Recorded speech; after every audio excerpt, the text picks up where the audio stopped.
iOS 27 beta is awesome and exciting, but not everyone wants to stay on it. Maybe some of your banking apps aren't working, or maybe your battery life is terrible, or maybe you just want the stability of iOS 26 back. So I tried something risky on my own iPhone, my daily driver, downgrading from iOS 27 to iOS 26 without losing any data. The problem is Apple officially does not let you install any backup done on an iOS 27 device to an iOS 26 device. But there is a workaround that actually works for me. Here is how. First of all, we need to reset all our settings on the iOS 27 OS to ensure that they do not conflict with iOS 26 in any way. There is no strong evidence of this happening, but just due diligence. Go into settings, general, reset, then reset all settings, then enter your passcode and let your iPhone do its thing. As soon as that is done, we need to back up our current data on iOS 27 to a Mac with Apple's Finder app or Apple Devices app or iTunes on Windows. Connect to your computer via USB and make sure your iPhone is trusted on that computer. Afterwards, run the backup. Make sure you watch it until it's done and completed, and just for a precaution, run the backup a second time. The second time should take a way shorter time than the first time. Now let's head over to IPSW.me to get our software for iOS 26.5, which is the latest stable build currently on that website. For me, it took an hour and a bit more to download due to my bad internet. Yeah, it might take longer or shorter for you, but be patient. Look for the one for your device. In my case, it's the 14 Pro.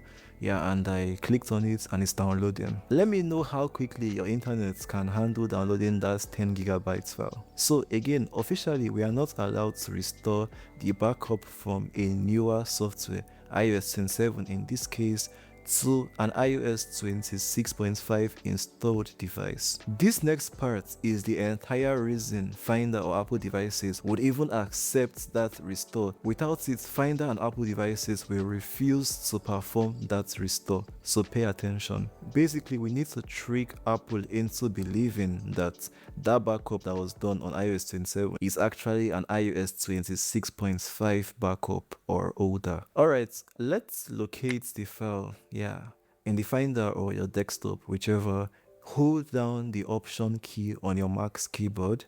Yeah, and then go to Go in the menu bar. Click on Go, you'd see Library. Enter Library, look for Application Supports. Enter that and look for the folder called Mobile Sync. Inside it, you will find the backups. You'll find another folder. Go into it and look for info.plist. When you find info.plist, open the file, right click, then open with any text editor. In my case, I use Visual Studio Code since I like that one a lot. Now in VS Code, make sure you trust the window and click Command F or Control F on Windows to find. Now we are going to have an input box to search for what you're looking for. Type build inside, yeah, BUILD. Be checking the results one by one. You'd see build number. You'd see the build number for iOS 27 written there. What we have to do is go back to our IPSW window and pick that build number written there for iOS 26.5 or any version you're downloading. If you're watching this video later on, pick that build number and then use it to replace what's currently there for the iOS 27's build number. Afterwards, in the Find window with Command F or Control F, remove build and type products there. Among your results, while you're checking down and down, you'd see the software version. You'd see iOS 27.0. Clean that and write 26.5 or the corresponding version you are installing if you are watching this video at a later time. After you have done that, save the document and you can now close Visual Studio Code. Now we have kind of modified that backup to appear as though we did it on an iOS 26.5 device.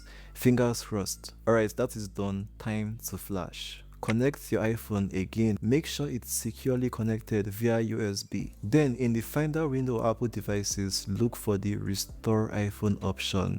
Do not click it yet. If you are using Windows, hold down Shift to click. Yeah, because we need to bring up a window that will let us select that IPSW file we downloaded. Otherwise, the Find Our Apple Devices app will just check online and locate the nearest latest version and download it. On the Mac, you can hold Option and click. As soon as you do that, it will bring up a window, check for the location of your downloaded IPSW software file and select it. You'd see a confirmation window, click yes, and sit back and let your iPhone restore. Make sure that computer is connected to the internet. Very, very important. So it took a couple minutes. Yeah, we are done. Let's allow the iPhone to boot into iOS 26. Yeah, currently the iPhone is wiped, which means it's getting close to the time where we would have to test that theory and put back the iOS 26 backup into it. Alright, I let my Mac do the activation for me. Yeah, and as soon as that was done, we got to the window where it was time to restore the backup. Yeah, and I saw the backup right there, so I clicked restore right away. That took quite a lot of time, thanks to the fact that my iPhone still uses USB 2.0. By the way, if this failed, yeah, because you know I didn't know it was going to work while I was making this video. If this failed, I would have had to start up my phone and set up from scratch, and then hope I have any late enough iCloud backup to use to recover my data. Anyways, after some time, the restore was done, and then the iPhone booted up once again. It took its time in that boot, yeah, but after some time and some waiting and some prayers, we were back to the welcome screen, and I did a quick setup, connected to Wi-Fi, this, signed into Apple, blah, blah, blah, blah, blah. And at the end of the day, we got to our iOS 26 home screen. Yeah, as you can see, this is iOS 26. You can see the battery icon has gone back to that previous design.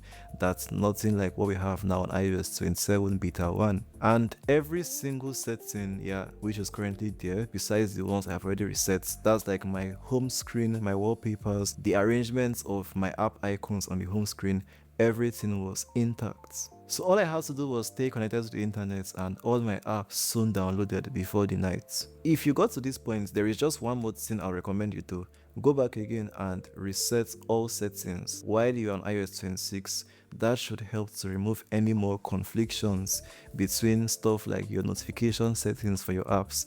I ran into that problem and resetting settings seemed to fix it. Anyway, that's it for this video. Yeah, funny enough, after like the next morning, I upgraded back to iOS 27. As a matter of fact, currently I'm on iOS 27 shooting this video. You know, I have to do more testing for the channel. So I will see you around. Stay subscribed and let me know if this process was well explained and if it worked for you. iHaadi out.